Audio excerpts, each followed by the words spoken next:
vez eres un neófito que de debates entiendes un comino, 3 pepinos, 2 zanahorias y una mortadela. TikTokero chafa, neófito. Anatema tú y tu papá. Anatema tú y todos tus cabeza en agua. Parece que hoy sí caí en las garras del demonio. Y es que al parecer este sujeto se dedica a eso en las redes sociales, a insultar al prójimo y a ofenderlo y a hacer burla y mofa de la cara del prójimo. Todo el que no piensa como él le termina desfigurando la cara y haciendo burla y bullying a todo el que no piensa como él. Y pues en ese video donde él me mencionó tan educadamente, tan cariñosamente, con humildad, con piedad, con mansedumbre, como todo cristiano hace, pues mencionó algunos puntos en los cuales yo no estoy de acuerdo o hizo algunas preguntas las cuales yo podría darle respuesta. Supongo que está preguntando si Pedro vivió y murió en Roma. La respuesta es, literalmente tienes evidencia que el apóstol Pablo sí estuvo en Roma, sí escribió en Roma, sí enseñó en Roma, sí estuvo enseñando a las iglesias de Roma y literalmente sí murió en Roma. Ahora enséñanos la evidencia de Pedro. ¿Qué vas a hacer? Poesía y poesía y poesía, porque ahora enséñanos la evidencia de Pedro. ¿Qué vas a hacer? Poesía y poesía y poesía, porque eres un neófito. No has leído un libro académico real. Pedro no estuvo en Roma y yo nunca he leído un libro académico. Biblia Reina Valera 1960, Biblia ilustrada de la Tierra Santa. Por ser Biblia de estudio, tiene una introducción a cada libro de la Biblia. Y en Primera de Pedro nos dice que la referencia de una de Pedro capítulo 5 versículo 13 a Babilonia sugiere que la carta se escribió desde Roma. Es Biblia Reina Valera 1960, Biblia Holman. Guía esencial de la Biblia. Esta es una versión también Holman protestante. Guía esencial de la Biblia. Un recorrido completo de todos los 66 libros de la Biblia, pues obviamente protestante. Aquí donde nos habla de Primera de Pedro, nos dice que en la introducción de Primera de Pedro, donde habla del texto clave, el término, la esperanza, el resumen, autor y fecha de la escritura, nos dice, en esta carta Pedro menciona que estaba en Roma, llamada Babilonia, así como el apóstol en Apocalipsis la menciona como Babilonia, a la Roma imperial. Estos son documentos académicos protestantes, B&H y Holman.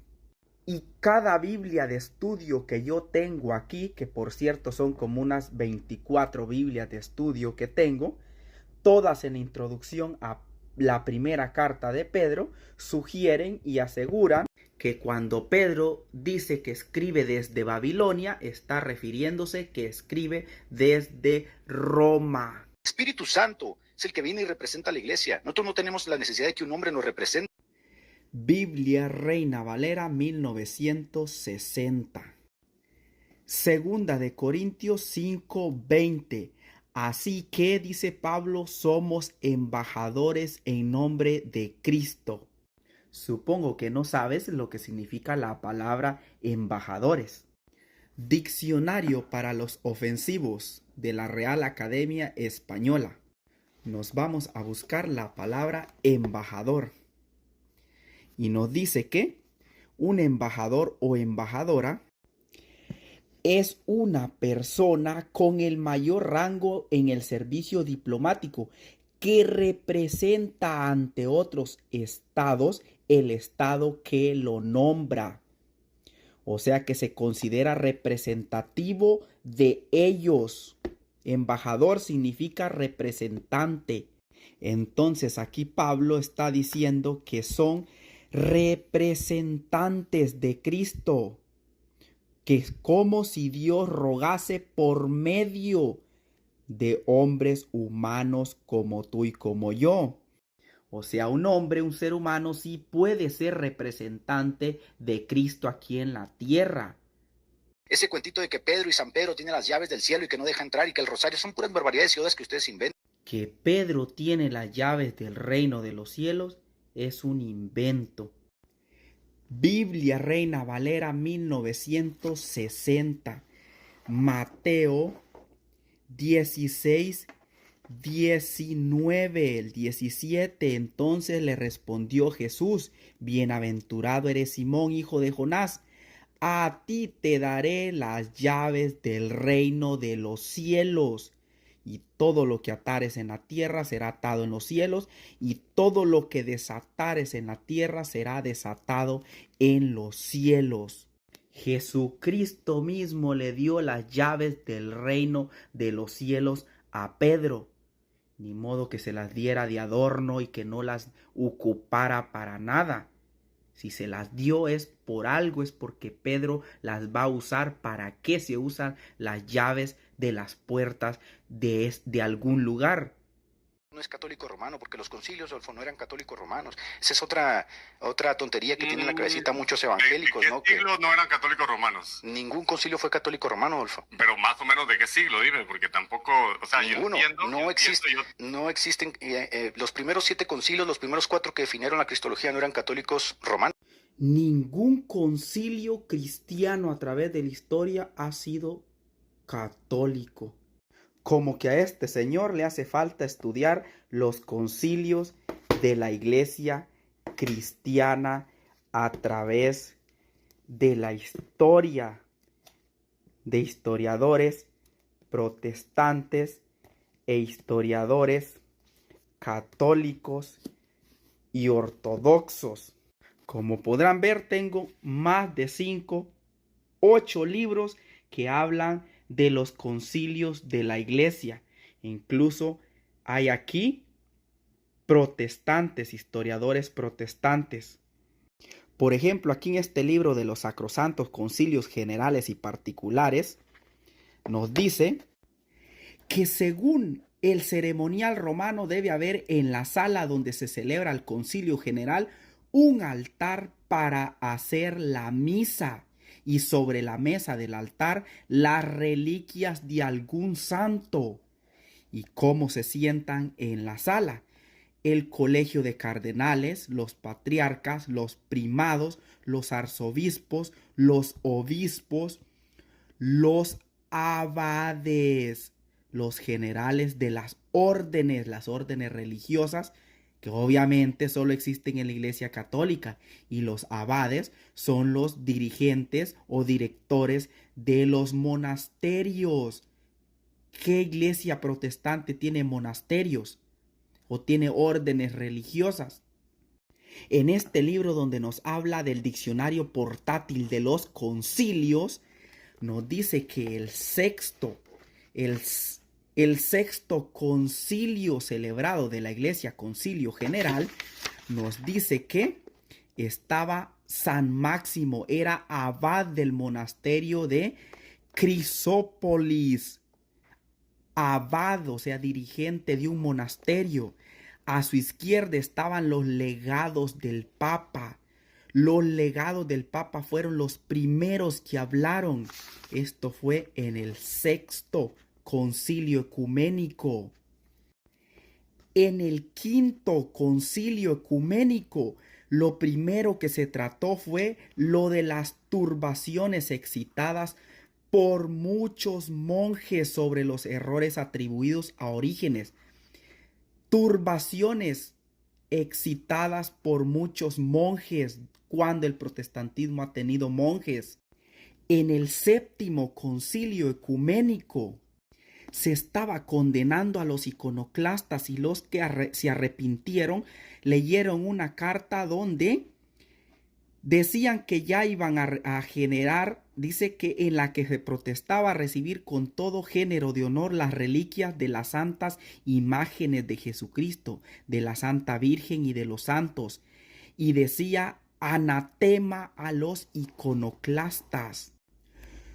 Después de estas lecturas, dicho el concilio que era necesario que las santas imágenes se restituyesen a su lugar según la costumbre y se llevasen en procesión.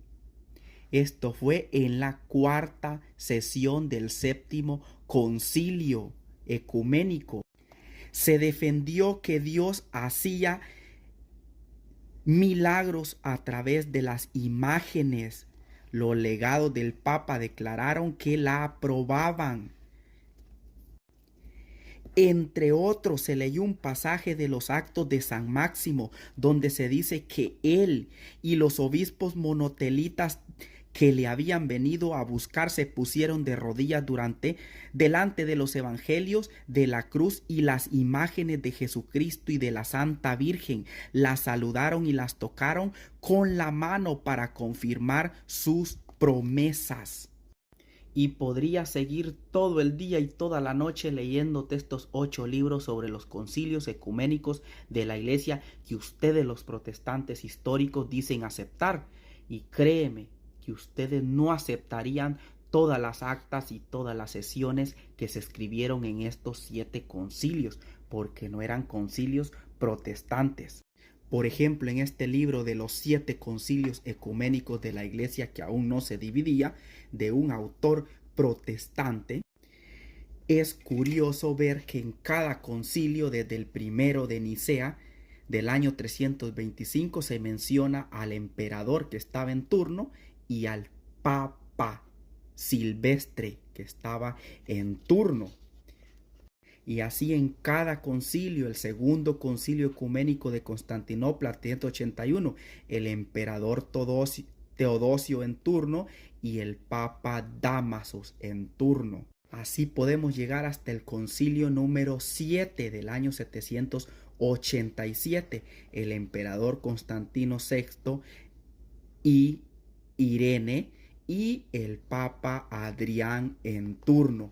Esto lo dice historiadores protestantes.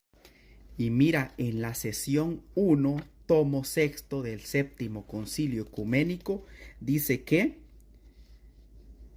y recibiendo ellos las santas y honorables reliquias con todos los honores, yo las saludo y las venero. Mira, el séptimo concilio ecuménico que tú dices que no fueron católicos. Anatema a todos esos que no saludan las santas y venerables imágenes. Anatema a todos esos que llaman a las santas imágenes ídolos. Anatemas a esos que rechazan la tradición de la Iglesia católica y de los padres. Aquí están todas las actas y las sesiones de los 7 concilios ecuménicos y créeme, no fueron concilios protestantes y es una vil mentira que los protestantes históricos como luteranos, anglicanos, metodistas, bautistas, calvinistas digan que aceptan esos 7 concilios. No han leído las actas ni las sesiones de esos 7 concilios, sino no dirían que los aceptan. Y recuerda que si te gustó este video no olvides darle me gusta y comentar, pero sobre todo seguirme para que podamos seguir aprendiendo juntos. Saludos y hasta la próxima.